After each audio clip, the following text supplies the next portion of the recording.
আলাইকুম ওয়া রাহমাতুল্লাহি ওয়া বারাকাতুহু। একটা বিশেষ বার্তা উদ্দেশ্যে আপনাদের কাছে আসা। আজ গতকাল থেকে আমার কাছে প্রচুর ফোন এসেছে, গণতি করে বলতে পারছি না, প্রচুর অনেক জায়গাতে ফোন এসেছে। বিষয় একটা, প্রশাসন থেকে নাকি বলা হচ্ছে মসজিদের মাইক না দিও। আমি এই বিষয়টা নিয়ে কয়েকটা কথা আপনাদের কাছে রাখতে চাইছি।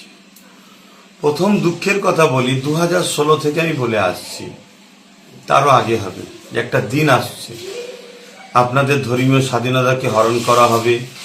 আপনাদের মসজিদের মাইক থেকে শুরু করে নামাজ পড়া থেকে বিভিন্ন বিষয় আমি বলে এসেছি, আজকে সেটা ঘটছে। কিন্তু দুঃখের বিষয়, আমার কথাকে বেশিরভাগ মানুষই গুরুত্ব দেননি। তো যাক, দ্বিতীয় বিষয় হচ্ছে, মসজিদের মাইক যখনই প্রশাসন থেকে বলবে খুলে দিতে হবে, প্রথম কথা আপনি ওই প্রশাসনকে শান্তভাবে ভদ্র ভাষায় বলুন যে আপনার কাছে কি নোটিশ আছে, কি রিপোর্ট আছে, সে লিখিত দেন।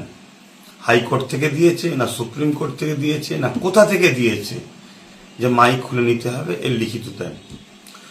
দ্বিতীয় কথা, যদি লিখিত না দিতে ইচ্ছা করে আপনারা মাইক খুলবেন না, এটা বিরাট বড় চক্রান্ত। 3 নম্বর বিষয়, যদি প্রশাসন শক্তি প্রয়োগ করে, কেন অনেক জায়গায় দেখা যায় প্রশাসনও, কিছু প্রশাসন আইনকেও অমান্য করে কাজ করছে, আমরা দেখেছি।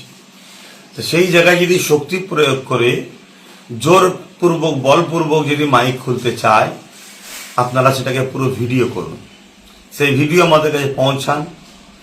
সংবিধান ও আইনের আওতায় সে প্রশাসনকে আনা হবে, কেন সংবিধান ও আইনের ওপরে কেউ নয়। এবং পাশাপাশি এটাও বলবো, কোনো হিংসায় জড়াবেন না, আইনকে হাতে নেবেন না।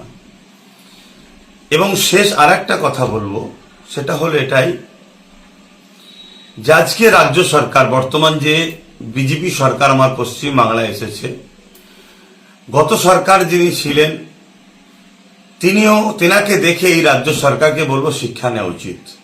জুলুম কখনো টিকে থাকে না, জুলুম যদি করেন তাহলে 5টা বছর দেখতে দেখতে কেটে যাবে, দ্বিতীয়বার আপনাকে ঘুরে আর আসতে হবে বলে মনে হচ্ছে না। তাই রাজ্য সরকার, সে তার ব্যর্থতাকে ঢাকার জন্য সে বলেছিল গ্যাসের দাম কমিয়ে দেবো, 420 টাকা করে না 450 করে দেব। তারপরে অন্নপূর্ণা ভান্ডার, তাতে ফ্লপ হয়েছে। প্রত্যেকটা যে ওয়াদা করেছে, ওয়াদাকে পূরণ করতে পারেন না। তাই ধর্ম মুসলিম বিদ্বেষী করে একটা বিশেষ ভাইদের ঘরে একটা মন ভুলিয়ে রেখে, এই ধর্ম এতে মাতিয়ে রেখে, তার যে ওয়াদা সে ভোটের আগে বলেছিল কথাগুলোকে যাতে মানুষ ভুলে যায়, এটা একটা ষড়যন্ত্র চলছে। কখনো বাংলাদেশের একটা মহিলাকে নিয়ে এসে, যার নাম বলতে আমার ঘৃণা লাগে, একটা ফিতনা ফাসাদ তৈরি করার চেষ্টা করেছিল, কিন্তু দেখলো মুসলমান তো কিছু গুরুত্বই দিচ্ছে না, তাকে তো কোনো ভ্যালুই দিল না।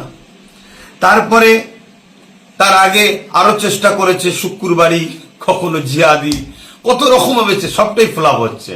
লাস্টে এই মসজিদের মাইকলি নতুন করে লেগেছে।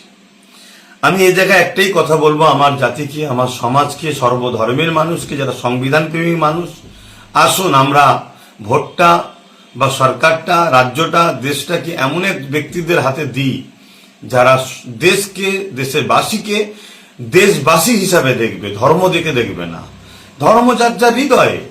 তাহলে আজকে এই জায়গাতে আমার কাছে মেসেজটা আসলো, আমি আপনাদেরকে এতটুকুই বার্তা আবার দিচ্ছি, মাইক কেউ খুলবেন না।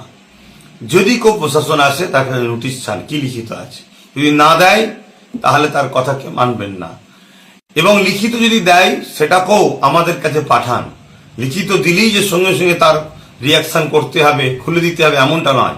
কোর্ট আছে, সংবিধান রাইট দিয়েছে, কারো ধর্মীয় স্থানে ওপরে বা কারো ধর্মীয় কাজে আঘাত দেওয়া যাবে না, এটা দেশের সংবিধান। অতএব লাউড স্পিকার বাজাতেও এবং তার সিস্টেম, দেশের সংবিধান যেটা দিয়েছে সেটাকে আমরা মান্যতা দিয়ে চলবো, তাতে কোনো অসুবিধে নাই। কিন্তু কেউ যদি মনে করে আমার হাতে ক্ষমতা আছে, ক্ষমতার জোরপূর্বক বিশেষ একটা ধর্মকে টার্গেট করব, তাহলে অন্য ধর্মের ভাইদের বলবো, আজ আমাকে টার্গেট করা হচ্ছে, কাল আপনাকে টার্গেট করা হবে। আসুন সম্মান শ্রদ্ধার সাথে বলি, দেশের সংবিধানকে বাঁচাই, দেশকে বাঁচাই। যারা দেশের সংবিধানকে মানে না, দেশের শান্তি চায় না, তাদেরকে উৎখাত করার চেষ্টা আমরা ঐক্যবদ্ধ হই। সুস্থ থাকেন, ভালো থাকেন। ভারতবর্ষ জিন্দাবাদ।